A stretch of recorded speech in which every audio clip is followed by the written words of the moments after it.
I'm guessing those of you who joined today, something about this title, Firewise Landscaping, kind of caught your attention. We see it everywhere in the news. 2020 has been the most devastating fire year in our beautiful state of California's history.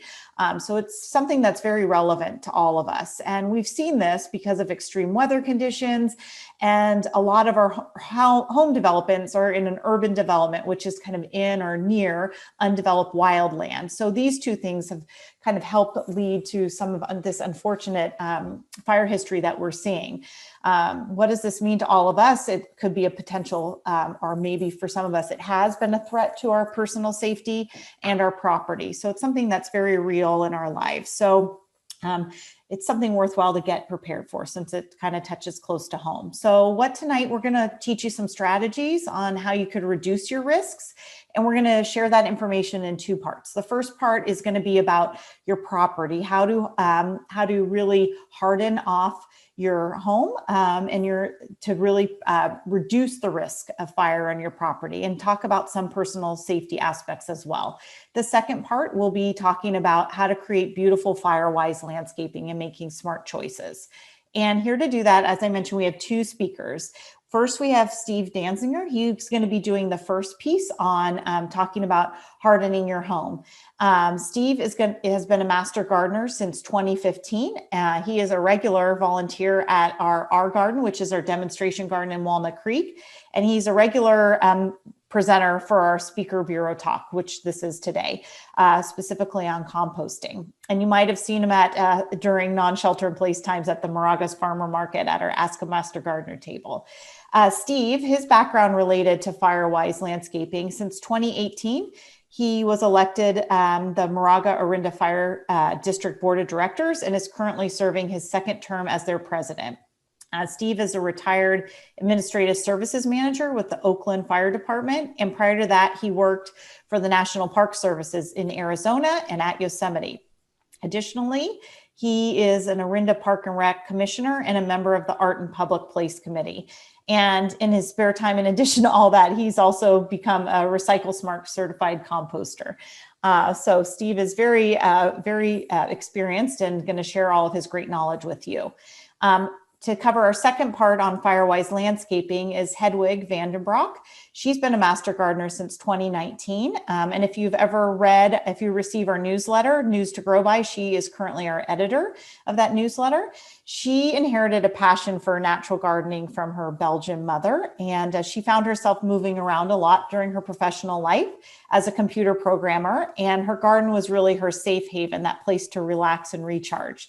After retiring, Hedwig settled in the Bay Area, and that allowed her to have some time to become a master gardener. The devastating California wildfires really motivated Hedwig to become more involved and make firescaping a priority. She participated in drafting the revised Contra Costa wildfire plan with the Diablo Fire Safe Council. And she's written several published firescaping articles, both in our internal and external Master Gardener newsletters. So these two folks have an abundance of knowledge and a great amount of passion, and I'm excited to welcome them. And we'll start off by giving the virtual floor to Steve to start on his piece. Okay, thank you, Andrea, and thank you, Contra Costa Library, for partnering with the UC Master Gardeners. It's been a great partnership. Okay, not that we needed it, but this summer was yet another wake-up call regarding the threat of wildfires in our area.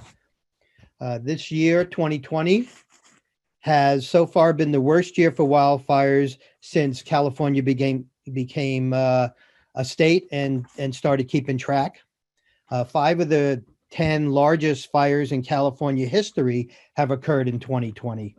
And in the past 20 years, 18 of the most destructive wildfires in California history have occurred. And rounding out that top 20 was the Oakland Hills fire in 1999 and the Jones fire in Shasta Oakland Hills 1991, Shasta fire in 1999. According to a recent study by CAL FIRE, we also have approximately 150 million dead trees in our state since 2015, caused by sudden oak death and bark beetles. And as we all know, there's a changing climate and 5 of the hottest days on record have occurred in the last 6 years. And this past August was the hottest month ever recorded in California. I'm sure most of you can remember what it was like here in August and September during those smoky and warm days.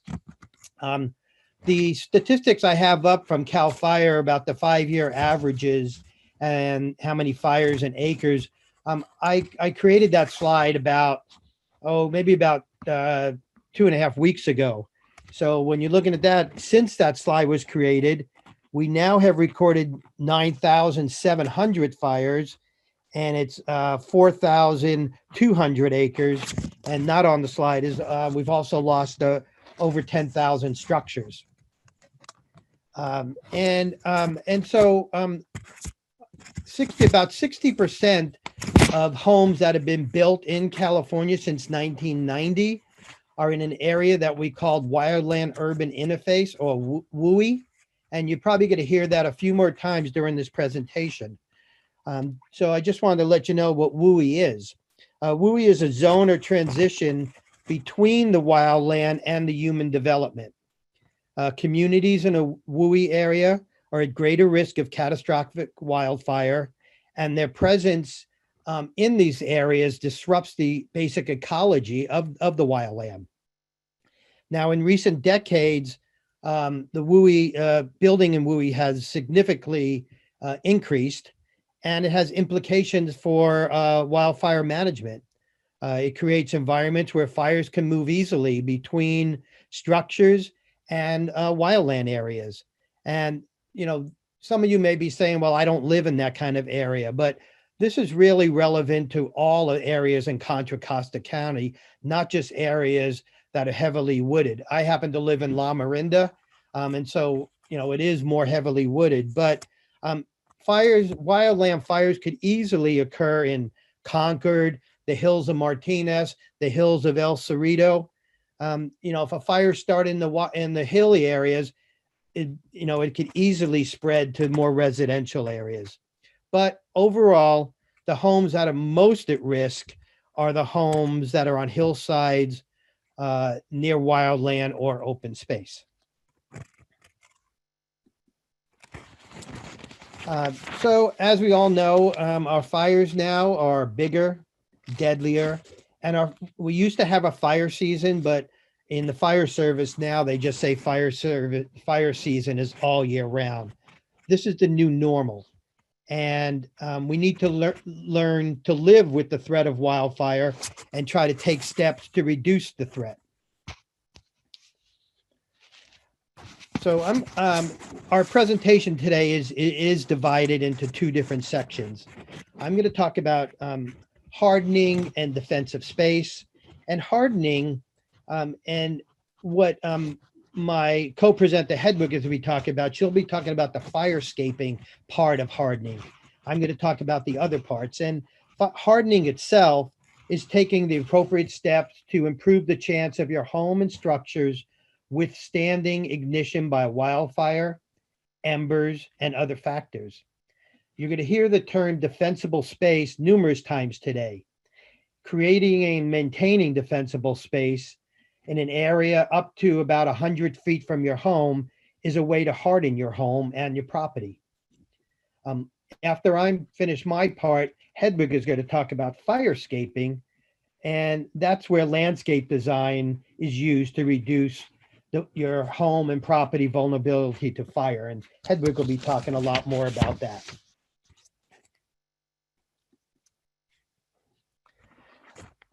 So in this picture, you can see it's a before and after.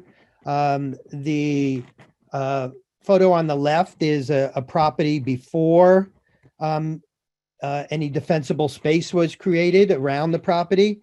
And the one on the right was afterward. And I think you can clearly see the difference. And this is what we're going to start talking about now. So hardening your home is not fireproofing your home, but what hardening addresses the most vulnerable components of your property with materials and techniques that increase the resistance to the sources of fire. And you're going to see a few slides on my presentation today that have CAL FIRE logo on them. And there's a reference at the end of the presentation that you all can get. CAL FIRE is a great source for a lot of this material. Okay, we have our first poll. I'm going to go ahead and launch our second poll. And for those of you on Facebook live streaming, you feel free to type in your answers into the comments if you would like to participate with us. So first question we would like to ask, is your home ready in the event of a moderate fire in your neighborhood? Our choices are yes, your home is ready. No, your home is not ready. Maybe my home's ready, or you have no idea. Go ahead and pick whichever one. No judgments. That's what we're here for, is to learn. Give everyone, looks like about half of us, 2/3 have voted. Give a few more seconds. About 3/4 have voted. Okay. Looks like most of the votes are in. I'm going to go ahead and end the poll and share the results with you. So it looks like most popular answer was maybe, and still about 18%, I have no idea. So that's great. You guys are going to learn. In the event of moderate fires, is your home ready? No, 17%, and 20% answered yes. So hopefully we'll have some information to share for all of you, regardless of what stage you are in. And I'll pass it back to Steve to go ahead and get started with that. Okay, thank you. There's a little bit of a lag here.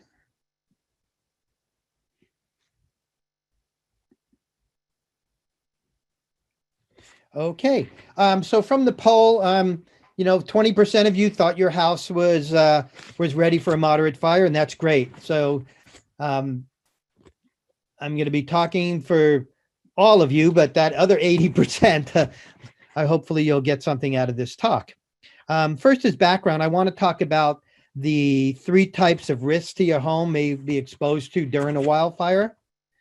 After that, I'll explain the concept of defensible space, which is the area, which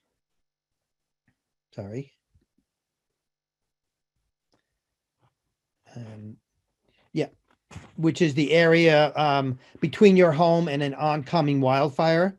Then I will briefly talk about local fire codes, and I'll end the discussion today talking about notification warning systems and preparedness.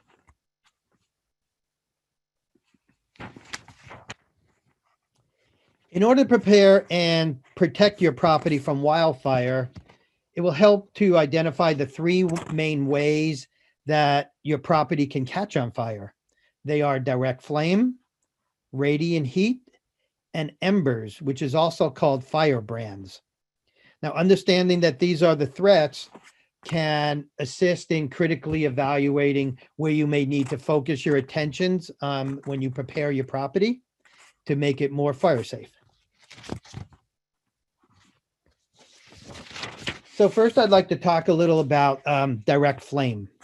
Direct flames from wildfires are often not hot enough to actually ignite your home, though depending on the time and the exposure, direct flame contact can ignite your home and the surrounding areas. Though flames often will not ignite a house, plants that are growing right next to your house, some people have, like I used to have clematis on a trellis growing on my house. Some people have boxes on their house. Those can certainly catch fire and then can break a window or get into your siding and can cause a fire.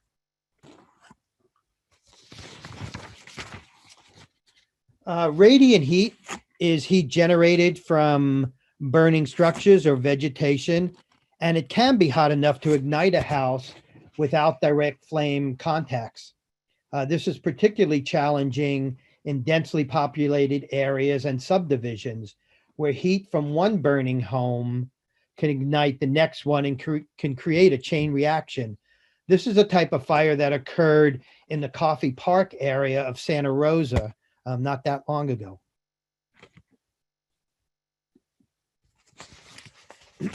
And the third type of threat to your home is embers or firebrands. These are embers are responsible for most home ignitions and cause statistics show it causes about 2 out of every 3 structure fires in a wildfire. Embers are small pieces of burning material that can travel a mile to 2 miles ahead of a wildfire. They can create spot fires when they land on any type of receptive fuel beds. This can be the gutters on your house that's filled with debris. It can be dry vegetation. It can be wood decks, flammable porches, trellises, flammable furniture that you may have around your house, wood furniture with cushions on it. And embers can also get into vents. They can get in through broken windows. Embers can get under the siding of your home. It can get in cracks that may be in your stucco or cracks in your wood siding. And what happens sometimes if there's a fire maybe, a mile or 2 away, an ember can come and make these spot fires, further away. And it's often very puzzling to people. How did my house catch on fire? I'm 2 miles away.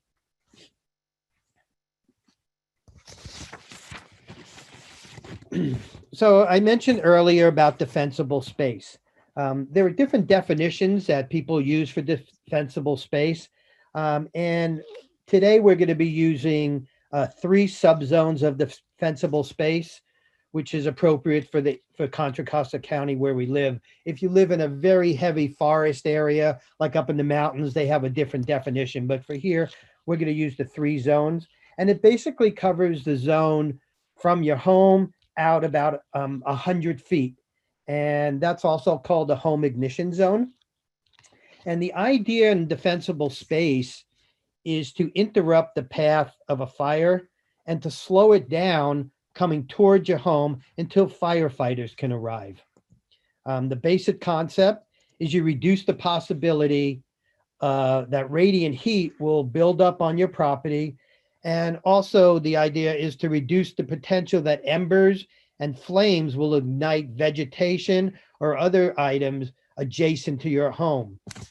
The way you create the defensible space is with selection of building materials, designs, and the selection and placement and maintenance of vegetation that will help your home resist wildfire and improve the chances that your home will survive and that the fire won't spread beyond your home into the wildland or into other homes.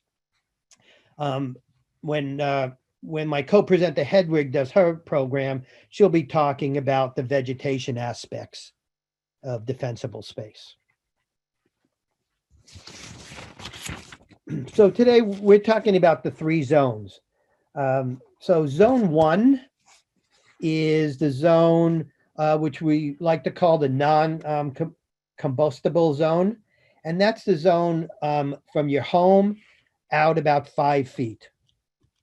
In that zone, you should ideally have no material that could catch on fire. Zone 2 is the mid area, and we also like to call that the lean, clean, and green zone, and that's 5 to 30 feet out from your home. And then finally, zone 3, the FAR area or the wildland fuel reduction zone, that's 30 to 100 feet.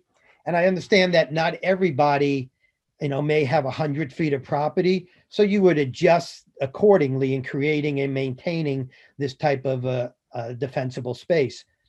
But it's important to note that if, I know where I live, my neighbor is less than 100 feet from me. And if a neighbor is closer than 100 feet, it's especially important to harden your home in order to reduce the vulnerability of radiant heat from your neighbor's home, igniting your home in the event of a fire.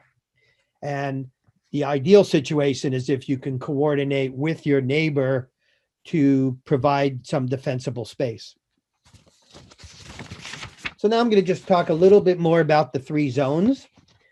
Zone 1 The non-combustible zone is 0 to 5 feet, which includes your home. In this zone, you want to remove as much as the flammable material as possible. This really should be, we also like to call this the no fuel zone. This would include leaves, pine needles, mulch, wood chips, debris, dead vegetation, wood piles, propane tanks, or other flammables. Now, I know that many homeowners in Contra Costa, including myself, use wood chips around your home to suppress weeds and retain the moisture in the soil. But wood chips and bark mulch can ignite, and it creates those embers I was talking about before during a wildfire.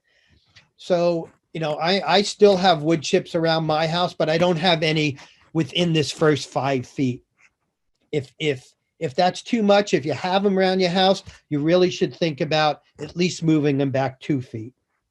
And homeowners also who live near wildland areas should also consider the selection of the building materials and designs that will help your home resist a wildfire.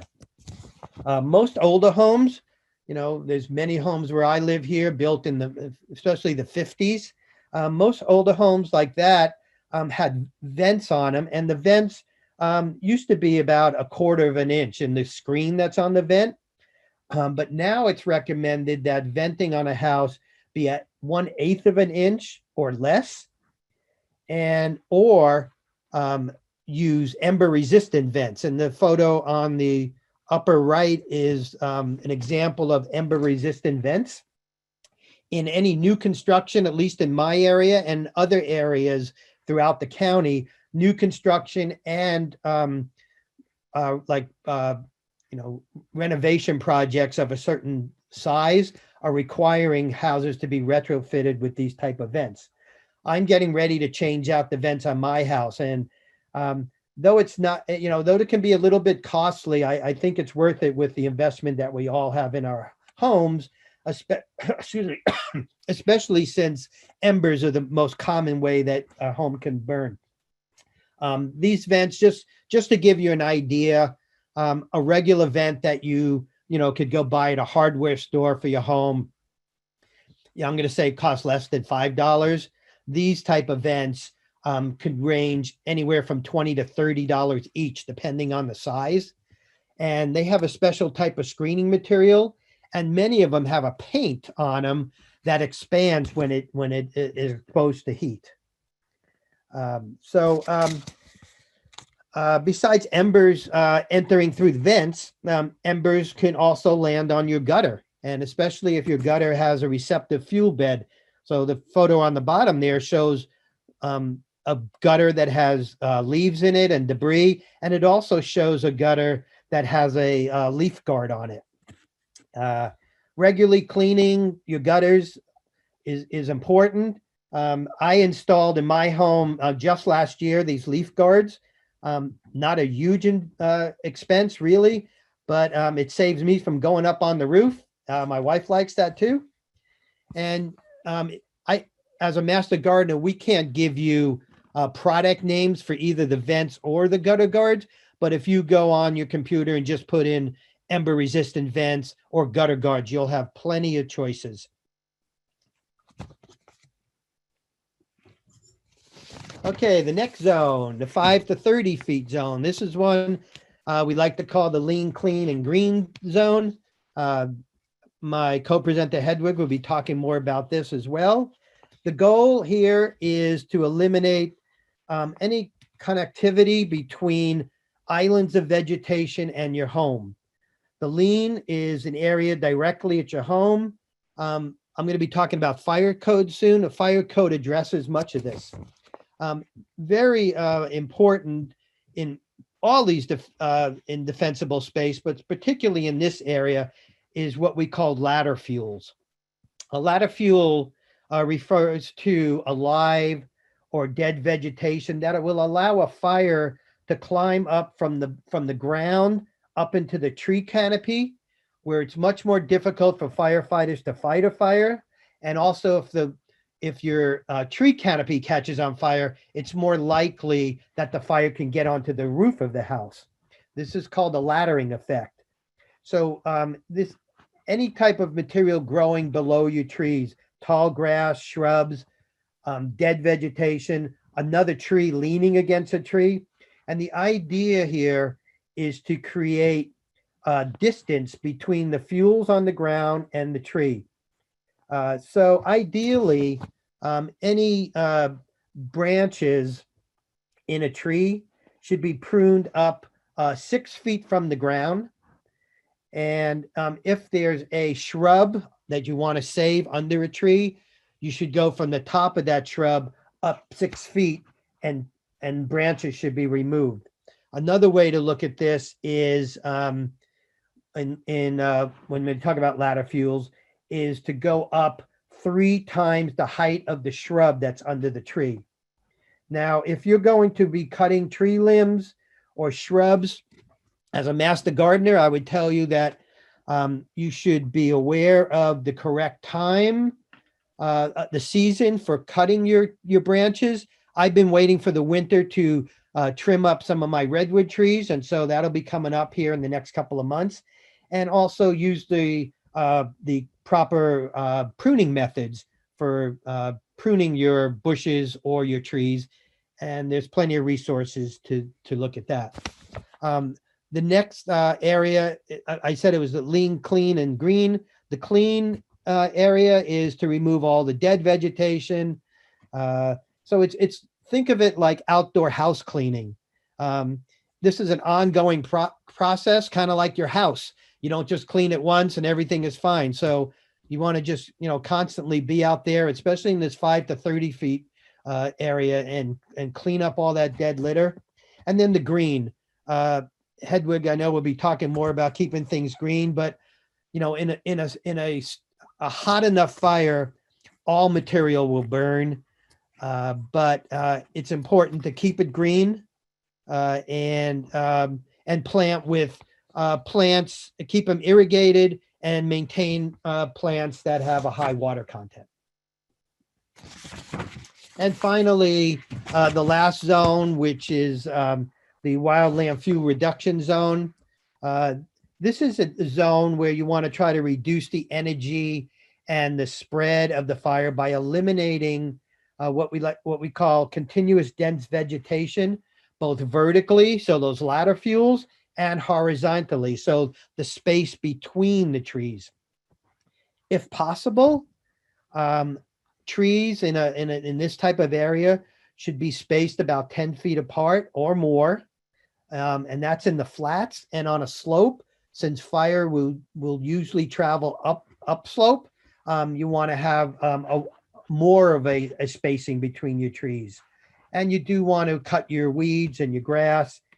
And it's important, if you do have an area like the one in the picture right here, that you avoid cutting the vegetation in any riparian areas. I happen to have a creek next to my property, and this is regulated by local, county, and state regulations. So even in the creek beds, you usually do not go in there, except if there is if you own part of the creek, say, and you have maybe a dead tree that's leaning over to create one of those ladder fuels.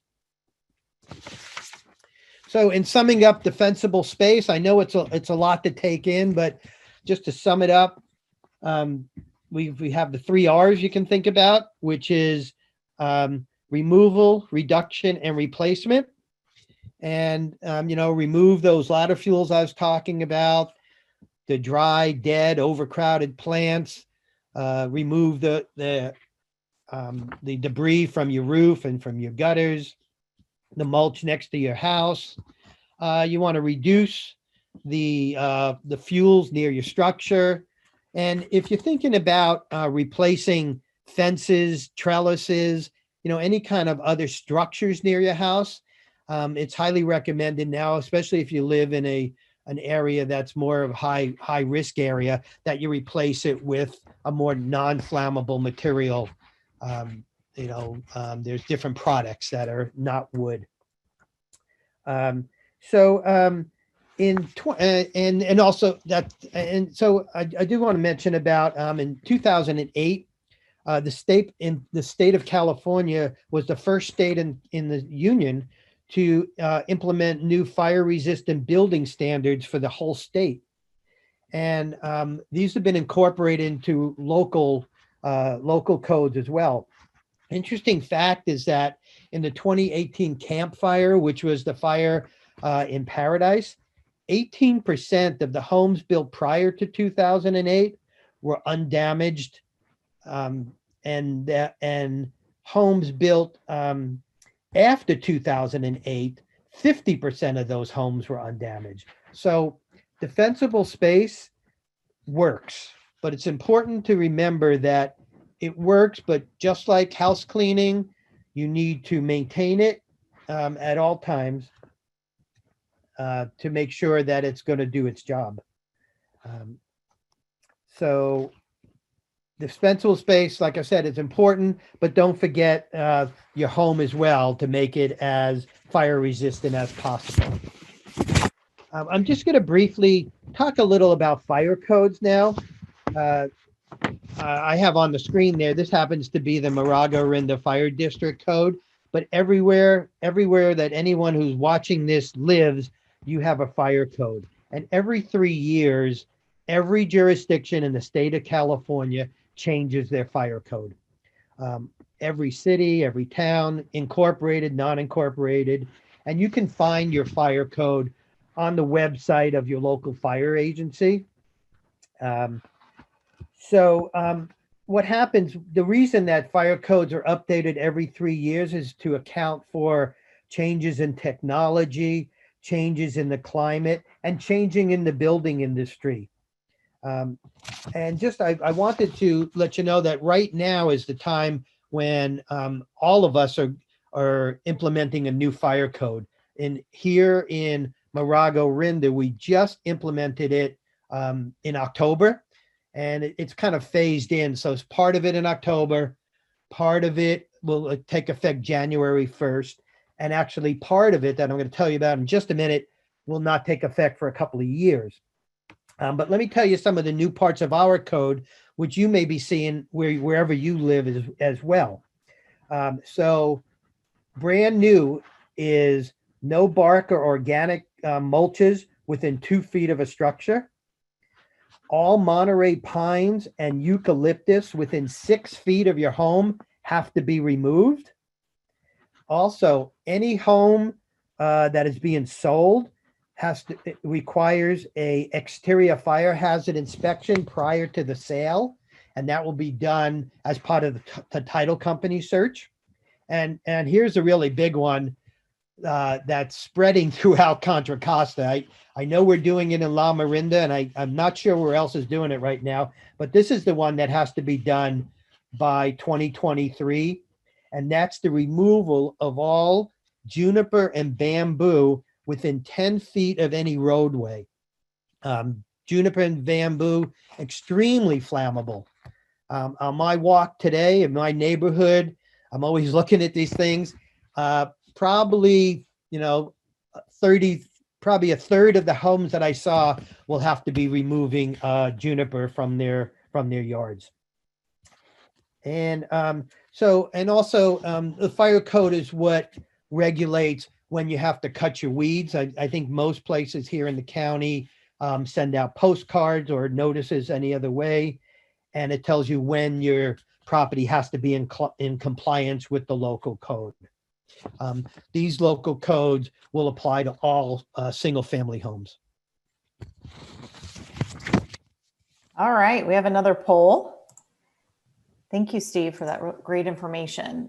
We're going to be, so this next question, if you can, select the one that best fits your answer. Are you enrolled in the community warning system? Yes, no, or what is CWS?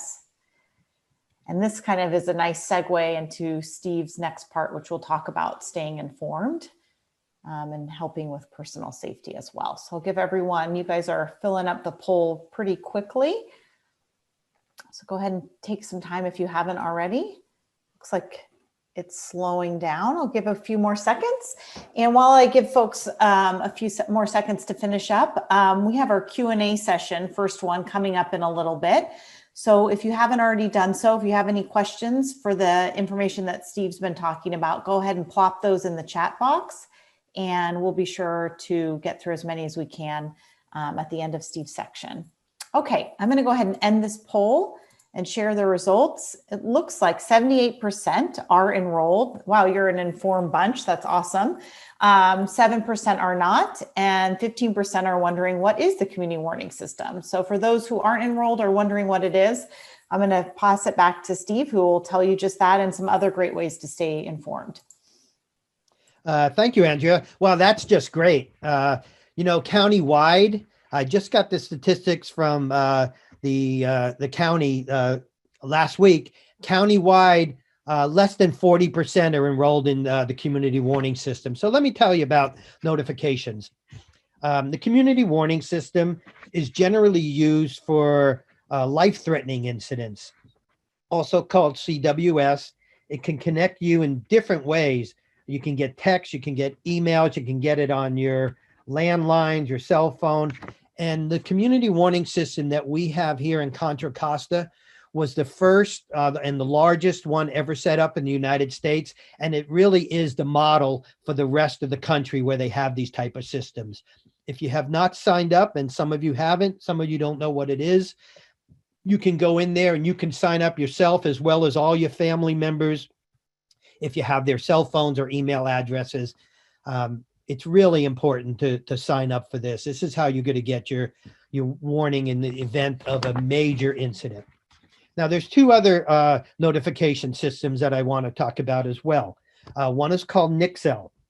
Now, Nixel is a site, like a website that is routinely used to transmit non-life-threatening messages to residents. Nixel might actually be the first notification that you receive if maybe there's a small fire in your area, in your community.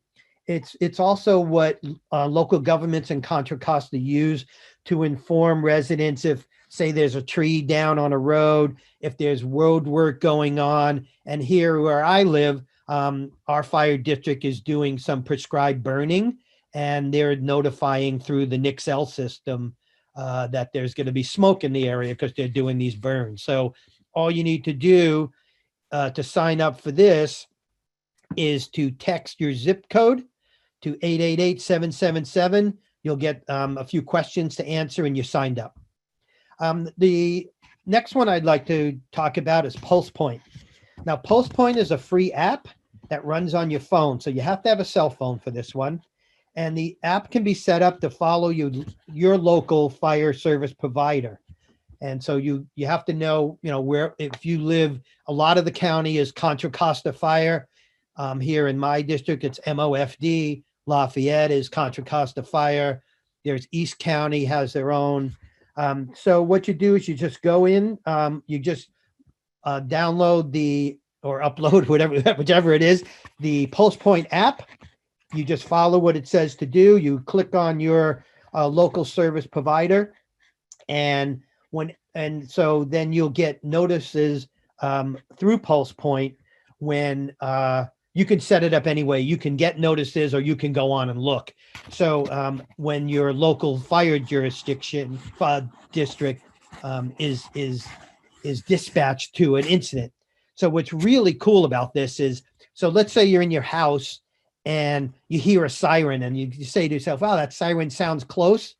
You can just go on PulsePoint, click on it, and you can say, oh, look, it's a medical emergency on the next street. Or, oh, it's a fire on a kitchen fire on my street.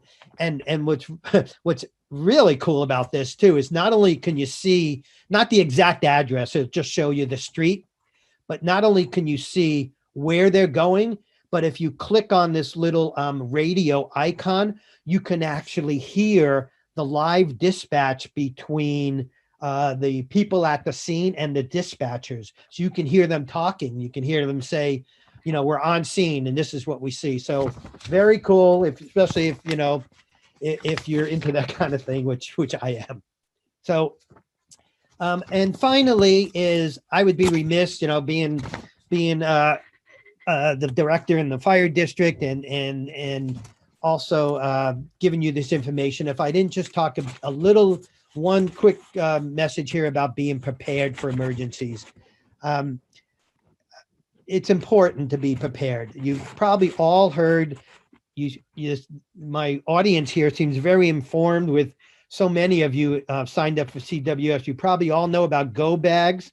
Go bag, material, something a bag, backpack, whatever it is, near your door, something you can grab if you have to get out of there quick. Go bags, clothing, medicine, money, passports, documents, things like that, to grab, get out. Also important, if you want to be super prepared, weather radios that will send out information during a wildfire or other major incidents. They also have an alarm on there, so if you have that on, you'll hear a screeching alarm. Uninterruptible power supply.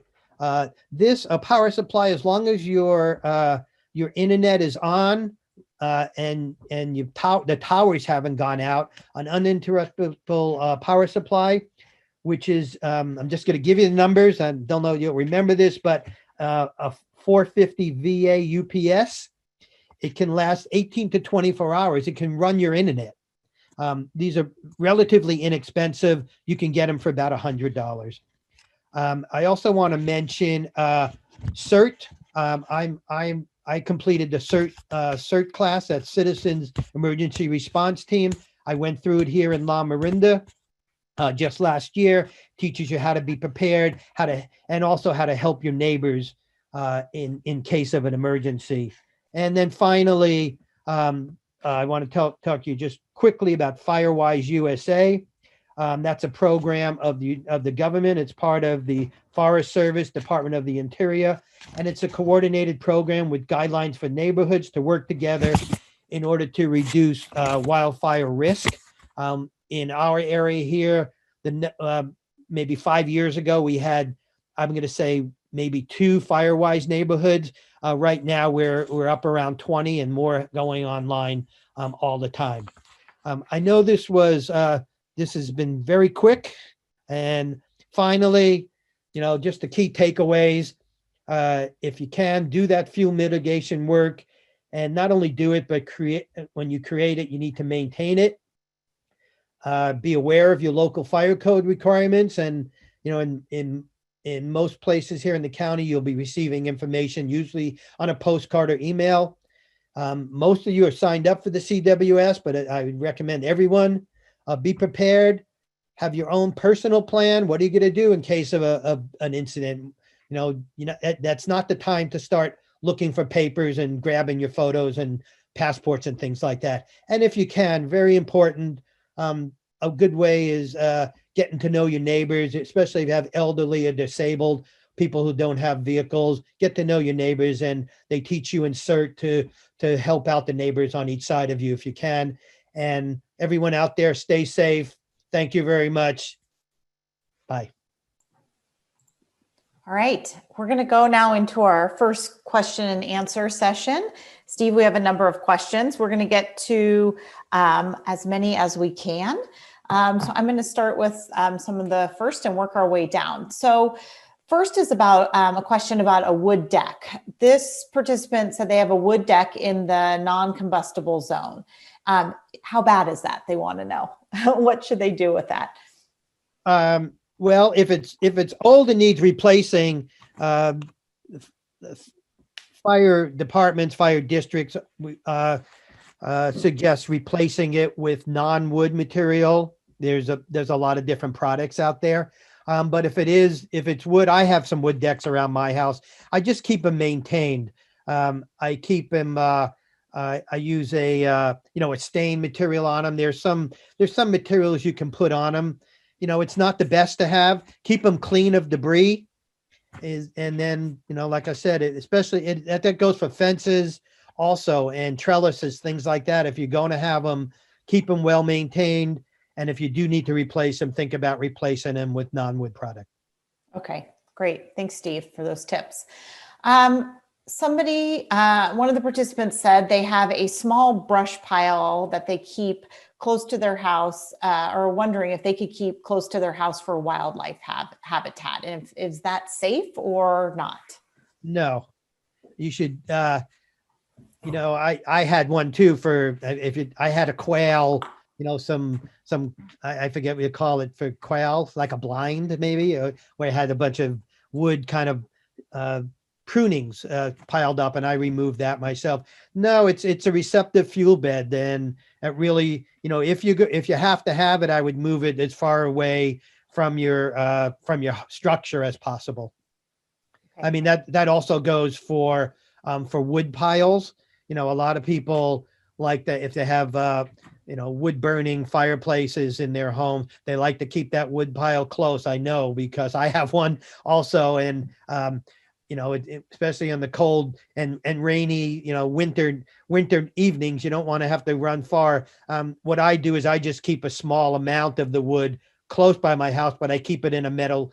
I just keep a few pieces in a metal garbage can close to my home. That's a good suggestion. Thank you. Mm-hmm. So this is about a couple questions regarding some of the fire codes that might exist in their area or are soon to be coming. Yeah. Some participant was wondering, does a homeowner have to pay to remove trees or plants to abide by the code? Yes. If it's on your property, it's your responsibility. Now, the only thing I will say is that many of the fire districts and departments right now are working with there's you know, a lot of like I mentioned earlier here in our district, we have a new requirement of removing Monterey pines and eucalyptus. One of my neighbors not far away probably has 20 eucalyptus up on a hill. And so there's been an effort to work with the state of California to try to identify some funds. And we're talking to our elected state officials as well, that perhaps we can supplement the cost of removing some of those flammable trees like eucalyptus and Monterey with some state rebate programs. Okay, great.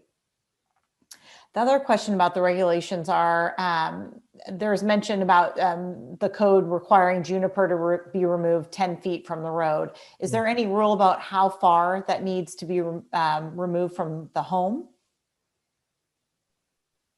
Well, around the home, it's that, well, I can't speak to every jurisdiction in Contra Costa County, but in La Marinda, it's 2 feet from a home. Okay. The reason that it needs to be 10 feet from a road is because in the event of a fire, we need to get emergency, you know, if it's not a huge wildfire with the whole neighborhood up in flames, we need to be able to safely get fire apparatus into that area, and the embers and the flammability of juniper and bamboo is so strong that it could affect vehicles in the roadways. Okay, great. All right. Well, for the sake of time, I am going to go ahead and move on and introduce our next speaker. I have compiled a list of all of the questions. So we have another question and answer session at the end. So keep your questions coming. Some of them that are more Firewise Landscaping related, I'm keeping for Hedwig. So no, I've made note of that. Question came up about, for those on Facebook live streaming, we mentioned at the beginning of the program, we will be reading the polls. Unfortunately, on Facebook live streaming, you won't be able to see the polls. So listen to us read them, and we'd love to hear your responses as well. Feel free to plug in your responses in the comments part of Facebook, and we could give you a shout out as well. So we love your participation too. And without further ado, I am going to turn the virtual floor over to Hedwig, who is going to be talking about our second part of our presentation, which is on hardening your landscape. Thank you, Steve. Thank you, Andrea, and thank you, Steve, for this important information and explaining about defensible space. We still have a lot to talk about, so let's jump right in. What is firescaping? Firescaping is reducing the vulnerability of your home and property. It is, in fact, traditional landscaping, but integrated with the defensible space principles that Steve just explained. So you can come up with a design plan, a choice of Firewise plants, and the use of non-flammable material. So that gives you the best protection against wildfire and beautifying your property as well.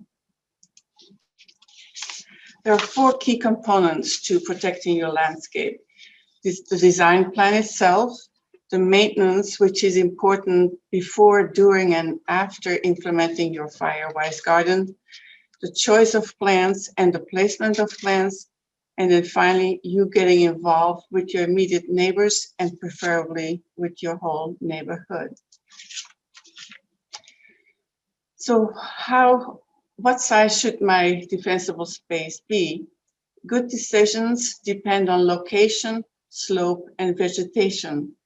A brushy site, for example, on top of a steep hill, especially when that slope is facing south or west, will need a lot more extensive planning than a flat lot with hardly any vegetation on it.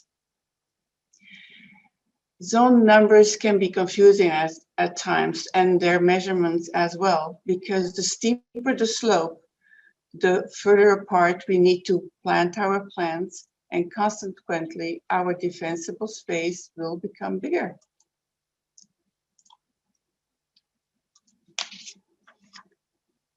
Apart from location and topography of your site, we also need to take in consideration the local weather and fire history, and whether our site can be irrigated. Narrow canyons can be very hazardous, and fire can become very erratic, and especially the large vegetation on slopes can be a fire hazard as well, and especially when they are not being irrigated. The steeper the slope, the faster the fire will go, and therefore the placement and maintenance of trees and shrubs takes priority over the actual plant selection. So with these principles of defensible space in mind, is it possible for us to create a beautiful and fire-tolerant garden? And the answer is yes, we can do that. This is a beautiful photograph, but we certainly do not need to hardscape our property with hardly any vegetation on it. I would like to recap the defensible space principle. I will not spend a lot of time on this graph because Steve explained it wonderfully. But the near area is the highlighted area on this property. It is the first 5 feet, and it's the no ignition zone. We better not plant any plantings there and only use non-flammable materials. If you have wooden structures attached to your home, like a fence or an arbor, they are better replaced, as they can also be built out of metal. In the mid area, Steve called it the lean, clean, and green area. We can only plant low-growing plants and ground covers like flowers, vegetables, succulents, a lawn. They are all good choices. It is also wise to group plants in this area. Plants that have the same growing needs, put them together in little islands with adequate space in between, so that which also allows you for easy access for maintenance. In between those islands, do not use flammable mulches, for example, but use non-flammable materials like gravel, crushed granite, and other non-flammable materials. And then the far zone, as Steve explained, this is the zone where we try to diminish the speed and energy of a fire by eliminating dense vegetation. So we really need to pay attention to the trees and shrubs that are there and keep them clean and green as well.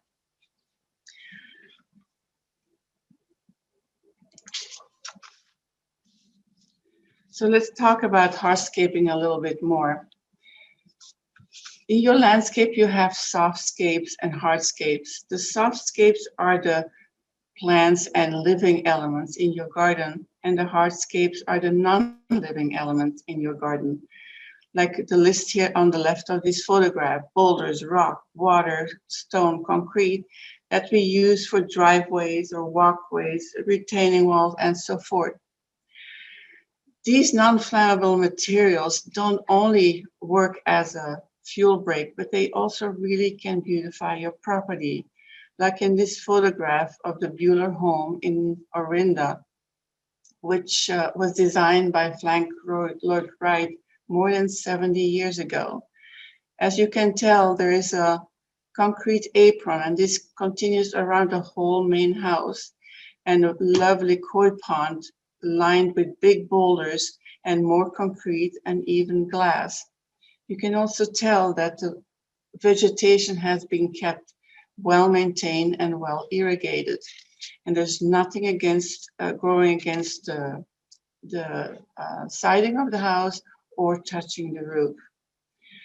I'm not sure if Frank Lloyd Wright had firescaping in mind, but this is an excellent example of firescaping in the near and mid zone. This is an example of a more contemporary home where big pavers were used around the main house and a lawn. The concrete steps and retaining walls bring you up to a guest house completely built out of non-flammable materials as well. The gravel playground in front of it and the concrete retaining walls in the back are also very good Firewise choices. As you can see, this home is situated in a rather wooded area, but the trees have been pruned up and opened up, thinned out, and the ground vegetation is kept low, well maintained, and irrigated.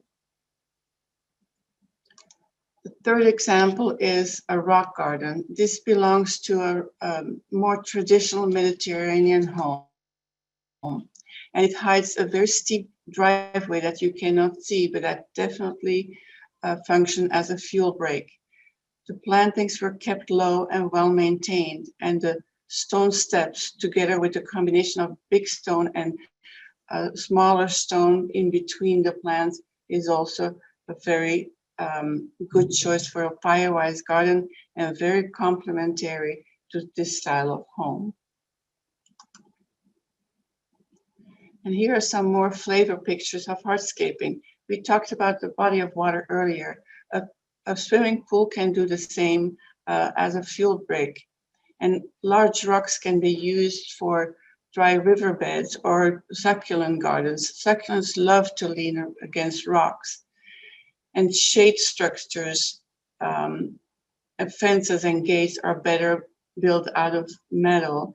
The cordon steel seems to be very popular, but it's rather expensive.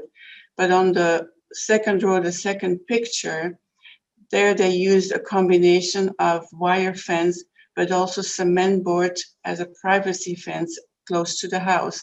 An excellent choice and much more affordable. Concrete retaining walls can also double function as for seating. And now we get to the hard part, the maintenance. Maintaining it all is a year-long job. It always, like Steve said, it's like cleaning your house. You have to constantly clean your landscape as well.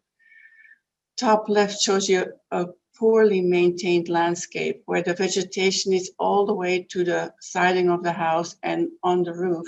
It is almost hiding the house. This might be okay in a very humid landscape, but this is not a good idea in California. The bottom right shows you a well-maintained landscape where nothing is growing against the siding, and islands were made of low-growing vegetation.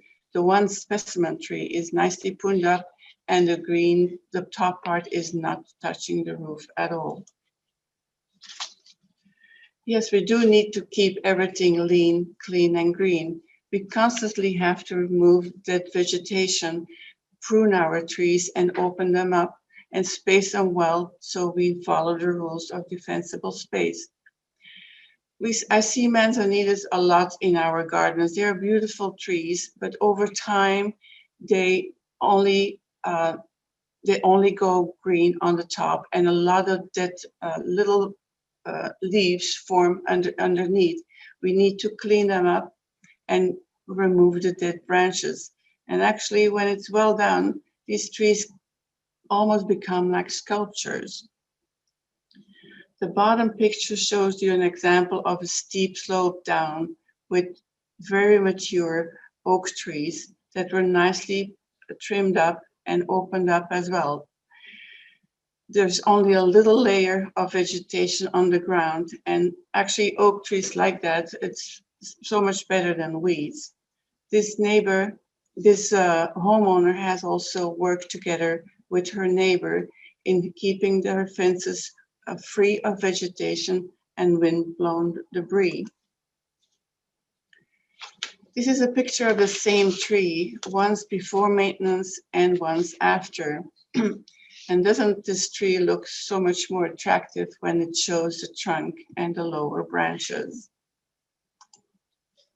At this point, I would like to introduce another poll. All right, let's do it. And I believe this is our last poll of the evening.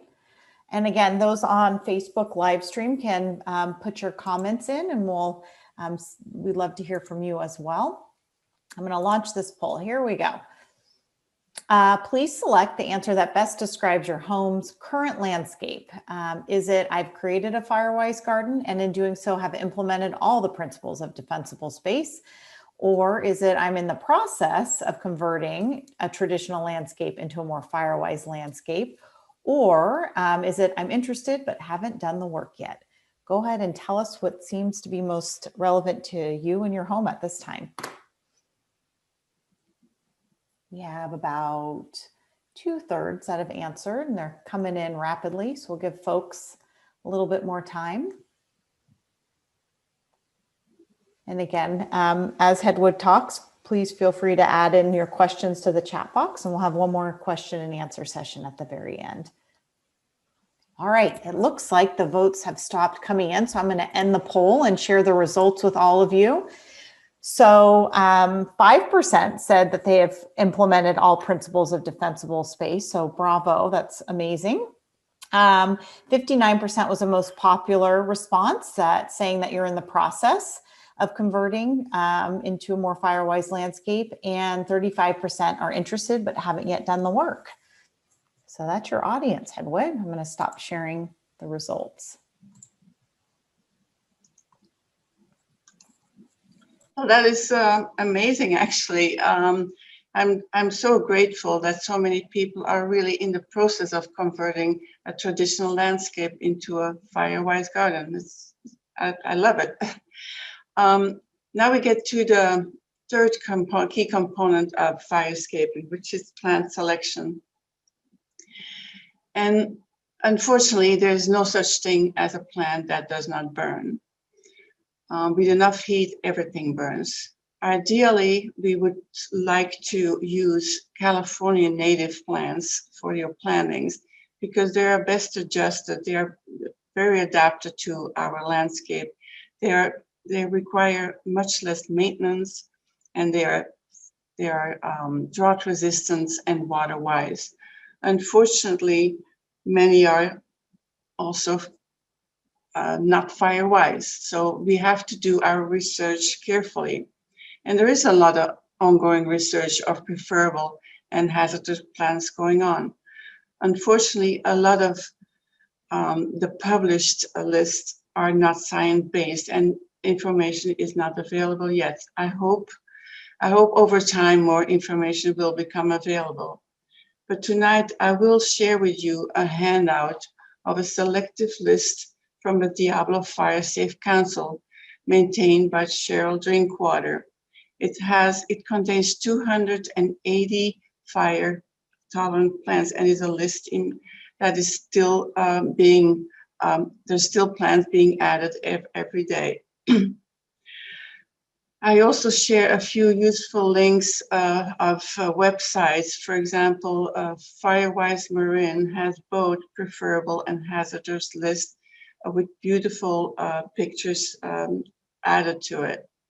And I also encourage you to visit local botanical gardens as well as demonstration sites, and maybe even private gardens to give you more ideas. And I'm sure that your local librarian can help you with the right reading material for your research. In the handout, you will also find 4 titles of books written on firescaping and wildfires in California. So what are the characteristics of hazardous plants? Like Steve mentioned, a lot of plants like juniper, bamboo, eucalyptus, but also fountain grass and rosemary, they're all very flammable because they build up a lot of dead material. They have tiny leaves that easily catch fire, and they lose their moisture easily, or they contain flammable oils. They also have a high volume of vegetation compared to the size of the plant. If you compare this with the characteristics of Firewise plants, they have little volume of vegetation towards the size of the plant and have an open and airy form. Most of the time they have thicker and larger leaves and little dead material, and they have a high moisture contents as well as mineral contents. Because of the limited time tonight, I can only dig deeper in a few of those. Like Steve mentioned, juniper. You could also call this plant the green gas can. I see this commonly planted around structures and homes, and it is a very flammable plant because over time it forms a lot of brittle and dead material underneath, and it has a very high oil content. And bamboo, all bamboos are flammable. I see it very often used for screening and hedges, which is not a good idea. Remember that we need to try to break the fire on continuous and dense vegetation. It is especially flammable because of the wooden stem and because it produces a lot of dead material. Chemise is a chaparral plant, and it's a native to California. Chemise actually holds up a lot of our California hills. It also sprouts very quickly after a fire, but it is not a firewise, and it is very flammable because of the characteristics mentioned here.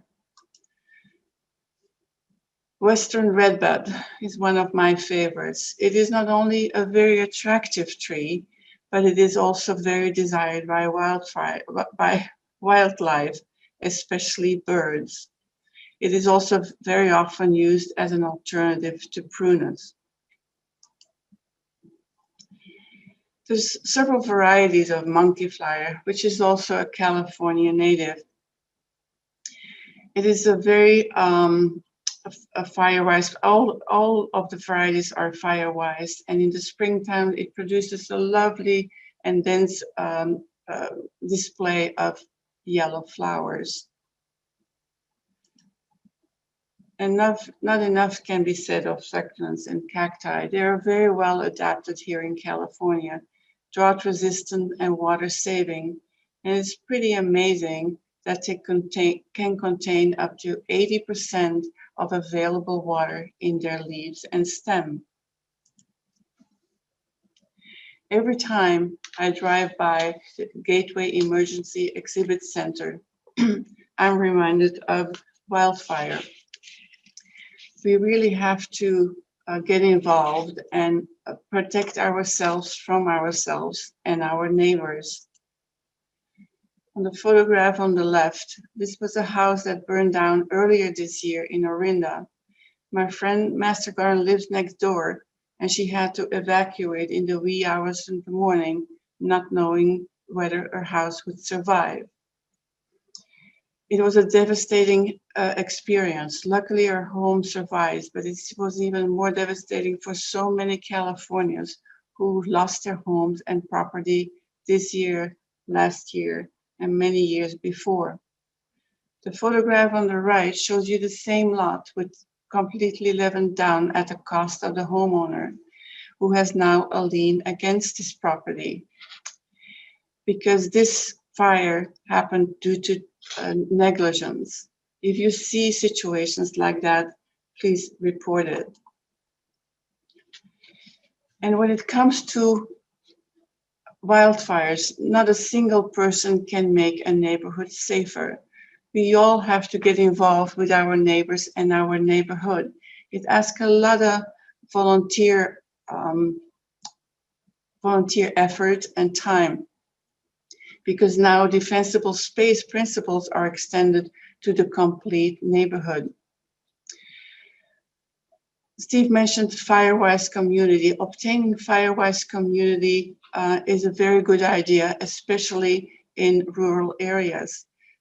Sometimes it's even required because of the difficulty of getting a good homeowner's insurance. So please get involved with your neighbors, or go to a meeting of Diablo Fire Safe Council, and let's all work together in creating a more safer neighborhood. Mother Earth will be tremendously thankful for that. And this concludes our presentation for this evening. We thank you for your attendance. We're now going to get to some questions. Thank you all for those who put in some questions. I'm going to go ahead and ask this. A question about trees came up. So Hedwig, this might be for you, but Steve as well. And I'm just going to read a couple of them because they all kind of tie together. One person said, participant said they have a California oak that's 15 feet from their home. Another person said they have a eucalyptus tree, and they're wondering how far away it should be, or is it too close to their home? So maybe you could kind of start off and talk a little bit about if there are trees on the property, what's the distance they should be, kind of reviewing that from their home. I talked with Steve about this too a few days ago, and he also agreed that, you know, oak trees are fairly safe, but they need to be maintained. They need to be trimmed up and opened up, and certainly none of the branches, because some of the oak trees can have these really wide branches, and if they reach your roof, it's probably not that great of an idea. But I have a big tree like that at my home too, but we have it serviced every 2 years, and they're just like the redwoods. They're pretty fire safe, right, Steve? Yes.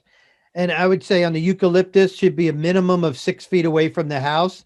And any of the trees, either oak, eucalyptus, or any trees, branches should be at least 6 feet above your house and 10 feet away from your chimney. So here, that kind of leads into the next question. If somebody has a tree in those zones that's not considered safe, and if it's a protected tree, is there a special permit process that the homeowner or needs to engage in to removal that tree? Yes. Maybe you want to answer that, Steve? Oh, go ahead. Go ahead. I know that protected trees, you need to go through a permit to have that removed. And usually what they will ask is if it's a protected tree, then you need to replace it. That's the information that I got, but maybe Steve knows more. No, all I was going to say is different, different cities, different towns, unincorporated area, they're all different. So you're going to have to check your local codes. I mean, that's all I could say. Okay. Here's another question regarding plants and fire safety. And this might be it depends, but is ivy fire safe?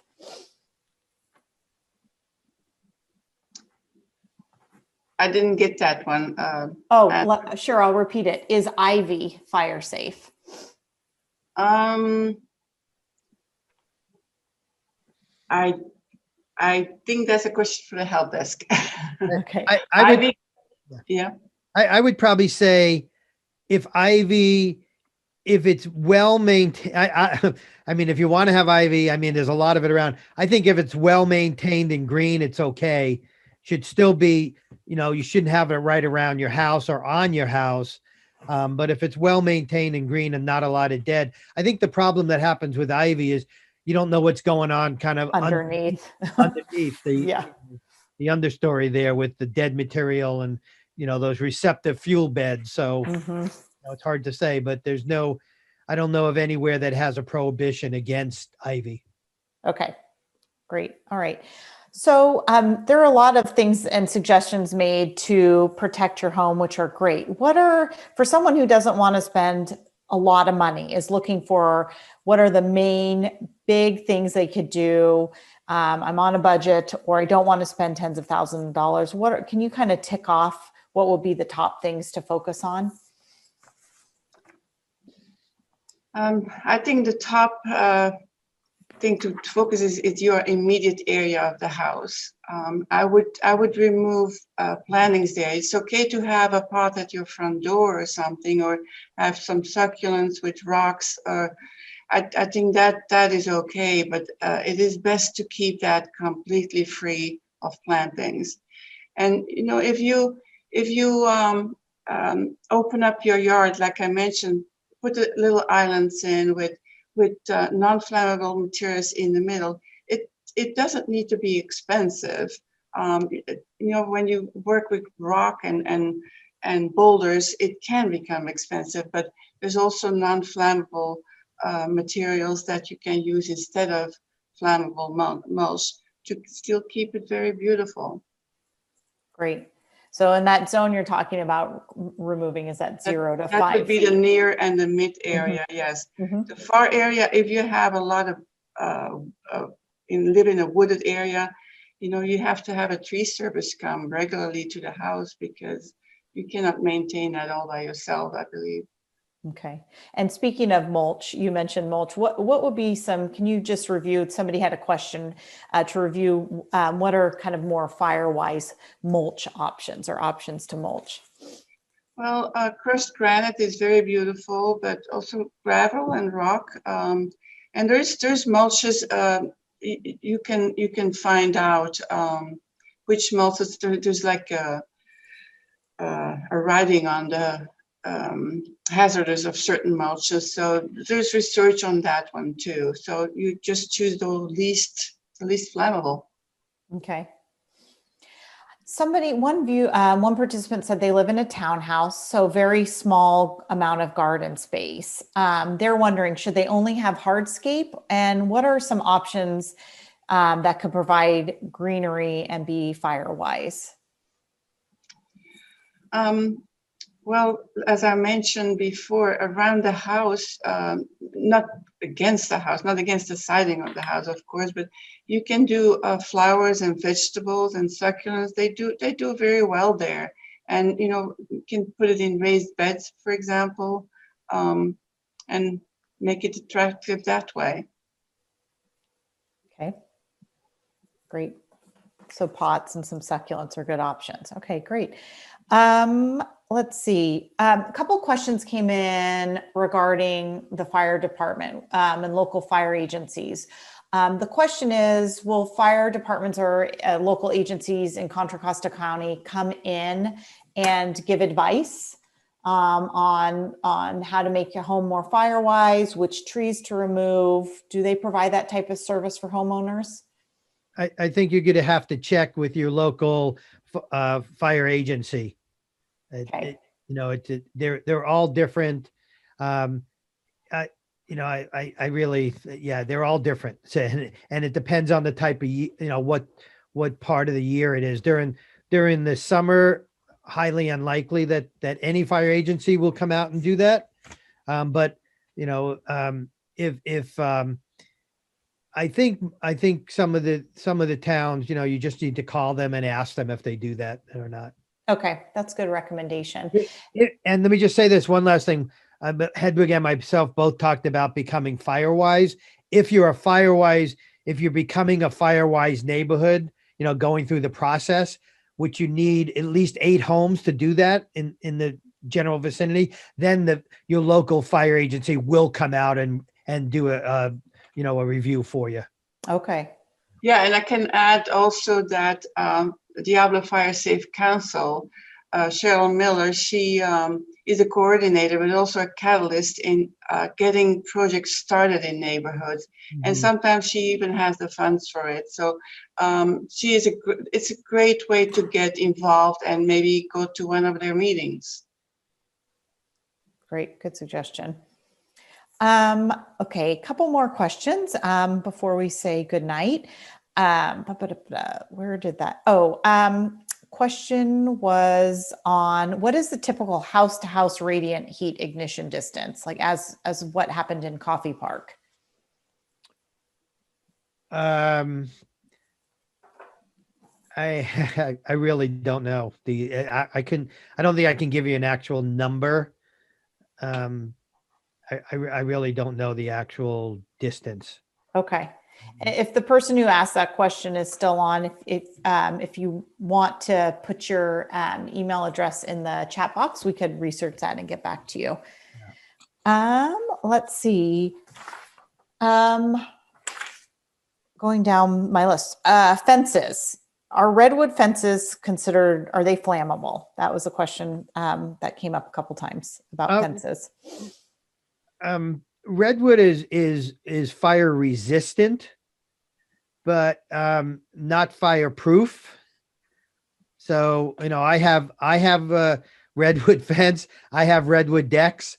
I just try to keep them well maintained and debris free. And my decks, at least I treat them each year with a product that makes them, more fire resistant, but they are resistant, but not proof.